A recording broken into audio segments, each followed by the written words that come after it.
Once again, welcome back to the program.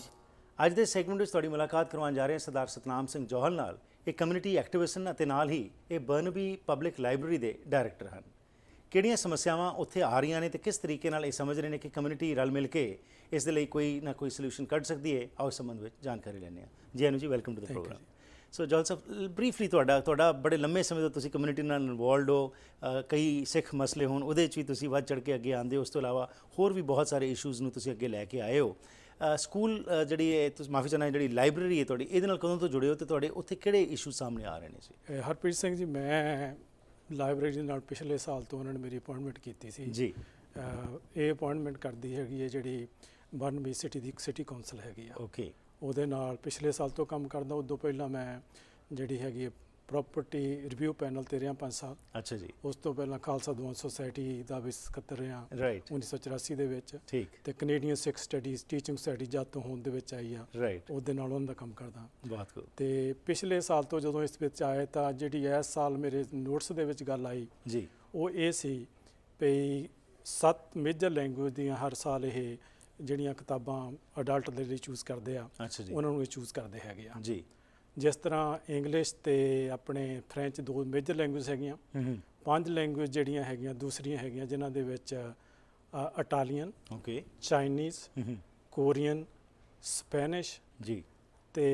ਇੱਕ language ਹੋਰ ਹੈਗੀ ਆ। ਇਹ 5 ਲੈਂਗੁਏਜ ਚੂਜ਼ ਕੀਤੀਆਂ। ਅੱਛਾ ਜੀ। ਤਾਂ ਜਦੋਂ ਉਹਨਾਂ ਨੇ 5 ਲੈਂਗੁਏਜ ਚੂਜ਼ ਕੀਤੀਆਂ ਤੇ ਉਹਨਾਂ ਨੂੰ ਮੈਂ ਪੁੱਛਿਆ ਵੀ ਸਾਡੀ ਕਮਿਊਨਿਟੀ ਪੰਜਾਬੀ ਦੇ ਵਿੱਚ ਕਾਫੀ ਲੋਕ ਇੱਥੇ ਬਰਨਬੀ ਦੇ ਵਿੱਚ ਰਹਿ ਰਹੇ ਆ ਜੀ, ਵੀ ਤੁਸੀਂ ਉਹਨਾਂ ਨੂੰ ਕਿਉਂ ਨਹੀਂ?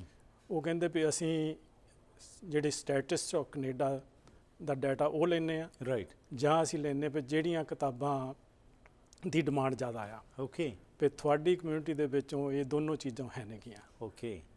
ਕਿਉਂਕਿ ਜਿਹੜਾ ਸਟੈਟਿਸਟਿਕ ਡਾਟਾ ਹੈਗਾ, ਜਦੋਂ ਅਸੀਂ ਸੈਂਸਸ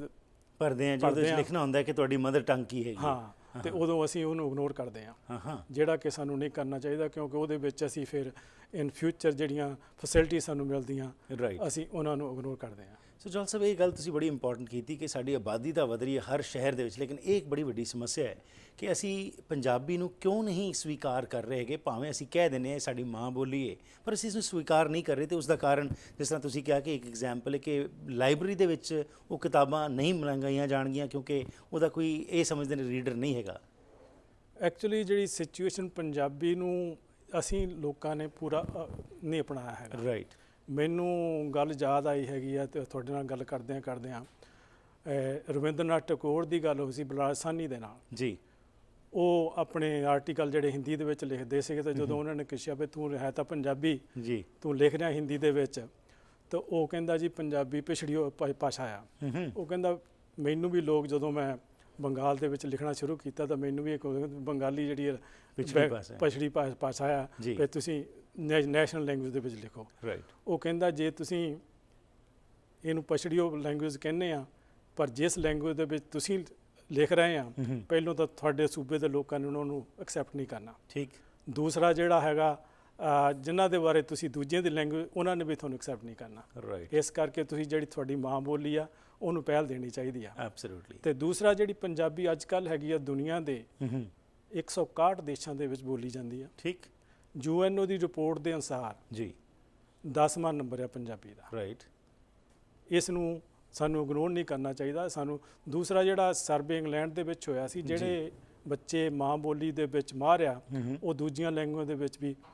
ਸਟਰੈਂਥ ਉਹਨਾਂ ਦੀ ਹੁੰਦੀ ਹੈਗੀ। ਸੋ ਹੁਣ ਕੀ ਕਾਰਨ, ਕੀ ਇਹ ਕੰਪਲੈਕਸ ਹੈਗਾ ਜਿਸ ਕਾਰਨ ਅਸੀਂ ਆਪਣੀ ਮਾਂ ਬੋਲੀ ਨੂੰ ਠੁਕਰਾ ਰਹੇ ਹੈਗੇ ਹਾਂ, ਜਾਂ ਕੋਈ ਹੋਰ ਕਾਰਨਾਂ ਕਰਕੇ ਅਸੀਂ ਇਹਨੂੰ ਪੰਜਾਬੀ ਨੂੰ ਨਾ ਸੈਂਸਸ ਵਿੱਚ ਲਿਖਵਾ ਰਹੇ ਹਾਂ ਅਤੇ ਨਾ ਹੀ ਜਿੱਥੇ ਅਸੀਂ ਰਹਿ ਰਹੇ ਹਾਂ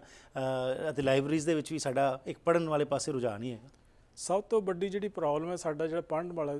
ਰੁਝਾਨ ਹੈ ਨਾ ਜੀ, ਬਹੁਤ ਘੱਟ ਆ। ਮੈਨੂੰ ਗੱਲ ਜ਼ਿਆਦਾ ਆ ICS ਕਪੂਰ ਸਿੰਘ ਦੀ ਜੀ।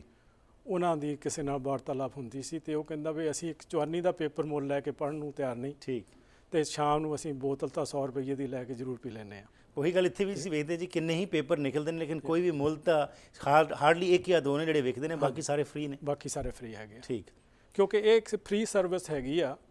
ਅਤੇ ਜਿਹਨੂੰ ਕਿ ਸਾਨੂੰ ਐਕਸੈਪਟ ਕਰਨਾ ਚਾਹੀਦਾ, ਸਾਨੂੰ ਉਹਨੂੰ ਯੂਜ਼ ਕਰਨਾ ਚਾਹੀਦਾ। ਜਿੰਨਾ ਅਸੀਂ ਉਹਨੂੰ ਜ਼ਿਆਦਾ ਯੂਜ਼ ਕਰਾਂਗੇ, ਓਨਾ ਹੀ ਅਸੀਂ ਉਹਦਾ ਜ਼ਿਆਦਾ ਫਾਇਦਾ ਉਠਾ ਸਕਾਂਗੇ। ਹੁਣ ਦੂਸਰੇ ਪਾਸੇ ਇਹ ਹੈਗਾ ਵੀ ਚਾਈਨੀਜ਼ ਕਮਿਊਨਿਟੀ ਜਿੰਨੀਆਂ ਬੁੱਕਸ ਡੋਨੇਟ ਕਰ ਰਹੀ ਆ ਜਾਂ ਉਹ ਲੈ ਰਹੇ ਆ, ਰਾਈਟ ਉਹਦਾ ਫਾਇਦਾ ਚਾਈਨੀ ਕਮਿਊਨਿਟੀ ਨੂੰ ਆ ਜੀ ਤੇ ਜੇ ਅਸੀਂ ਪੰਜਾਬੀ ਨੂੰ ਅੱਜ ਤਾਈਂ ਇੱਥੇ ਅਸੀਂ ਬੜੀ ਉਛਲਾਹ ਕਰਦੇ ਹਾਂ ਮੋਹ ਸੋਤੇ ਦੀ ਜਿਹਨੇ 1994 ਦੇ ਵਿੱਚ ਜੀ ਪੰਜਾਬੀ ਸਕੂਲਾਂ ਦੇ ਵਿੱਚ ਲਾਗੂ ਕੀਤੀ ਹੂੰ ਉਸ ਤੋਂ ਬਾਅਦ ਉਸ ਤੋਂ ਪਹਿਲਾਂ 1987 ਦੇ ਵਿੱਚ ਜਿਹੜੀ 6 ਚੇਅਰ ਜੀ for Punjabi language and literature and Sikh study UVC ਦੇ ਵਿੱਚ ਐਸਟੈਬਲਿਸ਼ ਹੋਈ ਰਾਈਟ ਤੇ ਬਹੁਤ ਸਾਰੀਆਂ ਗੁਰਦੁਆਰਾ ਸੁਸਾਇਟੀਆਂ ਹੈਗੀਆਂ ਜਿਨ੍ਹਾਂ ਨੇ ਪੰਜਾਬੀ ਦੇ ਵਿੱਚ ਬੜਾ ਕੰਮ ਕੀਤਾ ਰਾਈਟ ਜਿਸ ਤਰ੍ਹਾਂ ਖਾਲਸਾ ਦੁਆਨ ਸੁਸਾਇਟੀ ਵੈਨਕੂਵਰ ਜਿਨ੍ਹਾਂ ਨੂੰ ਕੋਈ ਮੈਂ ਜਦ ਤੋਂ ਆਇਆ ਉਹਨਾਂ ਦੇ ਨਾਲ ਸੰਬੰਧ ਹੈਗਾ ਜੀ 1981-82 ਤੋਂ ਲੈ ਕੇ 84-85 ਤਾਈਂ 400-500 ਬੱਚਾ ਪੰਜਾਬੀ ਪੜ੍ਹਦਾ ਰਿਹਾ ਰਾਈਟ ਔਰ ਉਸ ਵੇਲੇ ਦੇ ਬੱਚੇ ਜਿਹੜੇ ਪੰਜਾਬੀ ਪੜ੍ਹਦੇ ਸੀਗੇ ਉਹ ਬੜੀਆਂ ਹਾਇਰ ਲੈਵਲ ਤੇ ਗਏ ਹੈਗੇ ਆ ਠੀਕ ਤੇ ਹੁਣ ਵੀ ਕਾਫੀ ਸੁਸਾਇਟੀਆਂ ਜਿਹੜੀਆਂ ਕੰਮ ਕਰਦੀਆਂ Canadian Sikh study and teaching society ਨੇ ਤਕਰੀਬਨ 8-10 ਥਾਵਾਂ ਤੇ ਰਾਈਟ ਪੰਜਾਬੀ ਦੀਆਂ ਕਲਾਸਾਂ ਚਲਾਈਆਂ ਹਾਲਾਂਕਿ ਉਹਦੇ ਕੋਲ ਕੋਈ ਰਿਸੋਰਸਸ ਨਹੀਂ ਹੈਗੇ ਰਾਈਟ ਤੇ ਹੁਣ ਵੀ ਕਾਫੀ ਹੈਗੇ ਸੋ ਹੁਣ ਐਜ਼ ਡਾਇਰੈਕਟਰ ਇਸ ਲਾਇਬ੍ਰੇਰੀ ਦੀ ਜਿਹੜਾ ਬੋਰਡ ਹੈਗਾ ਉਸ ਦੇ ਵਿੱਚ ਤੁਸੀਂ ਕਿਸ ਤਰੀਕੇ ਨਾਲ ਕੋਸ਼ਿਸ਼ ਕਰ ਰਹੇ ਹੋ ਆਪਣਾ ਜਿਹੜਾ ਤੁਹਾਨੂੰ ਇਹ ਪਬਲਿਕ ਆਫਿਸ ਮਿਲਿਆ ਉਸ ਦੀ ਵਰਤੋਂ ਕਰਕੇ ਪੰਜਾਬੀ ਨੂੰ ਜਿਹੜਾ ਹੈ ਪ੍ਰਮੋਟ ਕੀਤਾ ਜਾਏ ਐਕਚੁਅਲੀ ਪੰਜਾਬੀ ਨਹੀਂ ਮੇਰਾ ਹੈਗਾ ਇਹ ਵੀ ਆਪਣੀ ਕਮਿਊਨਿਟੀ ਦੇ ਵਿੱਚ ਅਵੇਅਰਨੈਸ ਲਿਆਈ ਜਾਵੇ ਵੀ ਤੁਸੀਂ ਵੱਧ ਤੋਂ ਵੱਧ ਕਿਤਾਬਾਂ ਲਾਓ ਰਾਈਟ ਤਾਂ ਜੋ ਆਪਾਂ ਇਸ ਚੀਜ਼ ਨੂੰ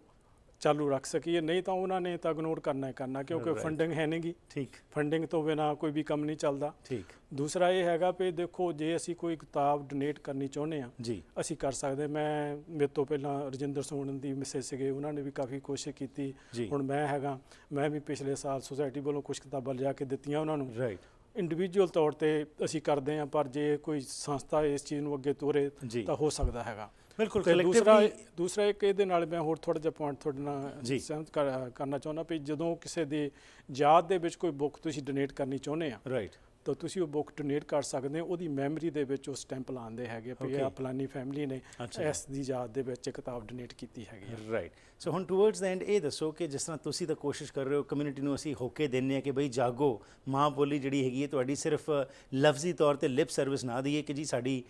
ਪੰਜਾਬੀ ਭਾਸ਼ਾ ਜਿਹੜੀ ਹੈਗੀ ਇੰਨੇ ਦੇਸ਼ਾਂ 'ਚ ਬੋਲੀ ਜਾਂਦੀ ਪਰ ਅਸੀਂ ਆਪ ਹੀ ਕੋਈ ਐਸੇ ਇਨੀਸ਼ੀਏਟਿਵਸ ਨਹੀਂ ਲੈ ਰਹੇ ਜਿਹਦੇ ਨਾਲ ਕਿ ਇਹ ਫਰਦਰ ਚੱਲ ਸਕੇ ਸੋ ਅਖੀਰ ਵਿੱਚ ਤੁਹਾਡਾ ਕੀ ਮੈਸੇਜ ਹੋਵੇਗਾ ਕਮਿਊਨਿਟੀ ਨੂੰ ਕਿਸ ਤਰੀਕੇ ਨਾਲ ਸਾਰੇ ਰਲ ਮਿਲ ਕੇ ਅਸੀਂ ਦੁਬਾਰਾ ਤੋਂ ਇਹ ਆਪਣੀ ਸਾਰੀ ਲਾਇਬ੍ਰੇਰੀਜ਼ 'ਚ ਇਹ ਹਾਲ ਹੈ ਜਿਸ ਤਰ੍ਹਾਂ ਤੁਸੀਂ ਬਰਨਬੀ ਦੀ ਗੱਲ ਕੀਤੀ ਸਰੀ 'ਚ ਵੀ ਕਈ ਲਾਇਬ੍ਰੇਰੀਜ਼ ਨੇ ਜਿੱਥੇ ਪੰਜਾਬੀ ਕਿਤਾਬਾਂ ਤਾਂ ਪਈਆਂ ਨੇ ਪਰ ਕੋਈ ਪੜ੍ਹਨ ਵਾਲਾ ਨਹੀਂ ਹੈਗਾ ਤੇ ਜਦੋਂ ਕਈ ਵਾਰ ਜਾ ਕੇ ਲੋਕ ਪੁੱਛਦੇ ਨੇ ਤੇ ਉੱਥੇ ਬੁੱਕਸ ਨਹੀਂ ਹੁੰਦੀਆਂ ਕਿਉਂਕਿ ਇਹੀ ਕਿਹਾ ਜਾਂਦਾ ਹੈ ਕਿ ਜੀ ਇੱਥੇ ਤਾਂ ਕਿਤਾਬਾਂ ਸੀ ਕੋਈ ਉਸ ਦੀ ਵਰਤੋਂ ਹੀ ਨਹੀਂ ਉਸੇ ਕੀਤੀ ਸੋ ਕੀ ਅਖੀਰ ਵਿੱਚ ਕਹਿਣਾ ਚਾਹੁੰਦੇ ਅਖੀਰ ਦੇ ਵਿੱਚ ਮੈਂ ਕਹਿਣਾ ਵੀ ਤੁਸੀਂ ਕੋਈ ਵੀ ਕਿਤਾਬ ਜਿਹੜੀ ਹੈ ਨਾ ਈਵਨ ਕਿਸੇ ਲੋਅਰ ਮੇਨਲੈਂਡ ਦੀ ਕਿਸੇ ਵੀ ਲਾਇਬ੍ਰੇਰੀ 'ਚ ਹੈਗੀ ਤੁਸੀਂ ਪੜ੍ਹਨਾ ਚਾਹੁੰਦੇ ਆ ਜੀ ਤੁਸੀਂ ਆਪਣੀ ਲਾਇਬ੍ਰੇਰੀ 'ਚ ਜਾ ਕੇ ਦੱਸੋ ਵੀ ਆਹ ਕਿਤਾਬ ਫਲਾਨੀ ਲਾਇਬ੍ਰੇਰੀ ਦੇ ਵਿੱਚ ਹੈਗੀ ਉਹ ਤੁਹਾਨੂੰ ਮੰਗਾ ਕੇ ਦੇਣਗੇ ਕਿਉਂਕਿ ਇਹਨਾਂ ਦਾ ਇੰਟਰਲਿੰਕ ਸਿਸਟਮ ਜਿਹੜਾ ਉਹ ਚੱਲਦਾ ਹੈਗਾ ਅਖੀਰ ਦੇ ਵਿੱਚ ਮੈਂ ਇਹ ਕਹਾਂਗਾ ਵੀ ਸਾਨੂੰ ਸਾਰਿਆਂ ਨੂੰ ਵੱਧ ਤੋਂ ਵੱਧ ਕਿਤਾਬਾਂ ਕਢਵਾਉਣੀਆਂ ਚਾਹੀਦੀਆਂ ਜੀ ਤੇ ਵੱਧ ਤੋਂ ਵੱਧ ਜੇ ਅਸੀਂ ਕਿਤਾਬਾਂ ਡੋਨੇਟ ਕਰ ਸਕੀਏ ਤਾਂ ਸਾਨੂੰ ਉੱਥੇ ਕਿਤਾਬਾਂ ਡੋਨੇਟ ਕਰਨੀਆਂ ਚਾਹੀਦੀਆਂ ਤਾਂ ਜੋ ਇਹ ਸਾਡਾ ਜਿਹੜਾ ਕੰਮ ਇਹ ਚੱਲਦਾ ਰਹੇ ਜੋਲ ਸਾਹਿਬ ਧੰਨਵਾਦ ਇੱਥੇ ਆ ਕੇ ਇਹ ਤੁਸੀਂ ਸਾਡੇ ਦਰਸ਼ਕਾਂ ਨਾਲ ਸਾਂਝ ਪਾਈਏ ਤੇ ਇਹ ਚੇਤਨਾ ਲਿਆਉਣ ਦੀ ਕੋਸ਼ਿਸ਼ ਕਰ ਰਹੇ ਹੋ ਕਿ ਪੰਜਾਬੀ ਮਾਂ ਬੋਲੀ ਤੋਂ ਅਸੀਂ ਮੂੰਹ ਨਾ ਫੇਰੀਏ ਧੰਨਵਾਦ ਥੈਂਕ ਯੂ ਅੱਜ ਇਸ ਵਿਸ਼ੇ ਤੇ ਅਸੀਂ ਗੱਲਬਾਤ ਕੀਤੀ ਜੀ ਇਹ ਚਿੰਤਾ ਦਾ ਵਿਸ਼ਾ ਹੈ ਇਹਨਾਂ ਮੁਲਕਾਂ 'ਚ ਆ ਕੇ ਅਸੀਂ ਬਹੁਤ ਆਪਣੇ ਆਪ ਨੂੰ ਮਾਣ ਮਹਿਸੂਸ ਕਰਦੇ ਹਾਂ ਕਿ ਅਸੀਂ ਪੰਜਾਬੀ ਹਾਂ ਤੇ ਪੰਜਾਬੀ ਮਾਂ ਬੋਲੀ ਜੋ ਹੈ ਸਾਡੀ ਹੈ ਲੇਕਿਨ ਜਦੋਂ ਇਹ ਲਫ਼ਜ਼ੀ ਤੌਰ ਤੇ ਤੱਕ ਤੇ ਅਸੀਂ ਸੀਮਤ ਰਹਿ ਜਾਂਦੇ ਹਾਂ ਪਰ ਕੀ ਲਾਇਬ੍ਰੇਰੀਜ਼ ਦੇ ਵਿੱਚ ਜਿਸ ਤਰ੍ਹਾਂ ਨੇ ਅੱਜ ਇਹ ਜ਼ਿਕਰ ਕੀਤਾ ਹੈਗਾ ਕਿ ਇਹ ਹੱਬ ਨੇ ਇਨਫੋਰਮੇਸ਼ਨ ਦੇ ਹੱਬ ਨੇ ਨੌਲੇਜ ਦਾ ਕੇਂਦਰ ਸਥਾਨ ਹੈਗੇ ਨੇ ਸੋ ਇਹਨਾਂ ਵਿੱਚ ਹੀ ਜੇਕਰ ਕਿਤਾਬਾਂ ਨਹੀਂ ਹੋਣਗੀਆਂ ਪੰਜਾਬੀ ਦੀਆਂ ਤਾਂ ਕਿਸ ਤਰੀਕੇ ਨਾਲ ਅਸੀਂ ਇਸ ਪੰਜਾਬੀ ਭਾਸ਼ਾ ਨੂੰ ਪ੍ਰਮੋਟ ਕਰ ਸਕਾਂਗੇ ਆਓ ਸਾਰੇ ਯਤਨ ਕਰੀਏ ਕਿ ਰਲ ਮਿਲ ਕੇ ਇਹ ਮਸਲਾ ਜਿਹੜਾ ਹੈ ਇਸ ਦੇ ਉੱਤੇ ਜਿੰਨੀ ਵੱਧ ਤੋਂ ਵੱਧ ਇਨਫੋਰਮੇਸ਼ਨ ਲੋਕਾਂ ਨੂੰ ਦੇ ਸਕੀਏ ਕਿ ਵੱਧ ਤੋਂ ਵੱਧ ਅਸੀਂ ਲਾਇਬ੍ਰੇਰੀਜ਼ ਵਿੱਚ ਜਾ ਕੇ ਪੰਜਾਬੀ ਕਿਤਾਬਾਂ ਦੀ ਮੰਗ ਕਰੀਏ ਤੇ ਨਾਲ ਨਾਲ ਪੰਜਾਬੀ ਕਿਤਾਬਾਂ ਜੇਕਰ ਸਾਡੇ ਕੋਲ ਹਨ ਤਾਂ ਅਸੀਂ ਡੋਨੇਟ ਵੀ ਕਰੀਏ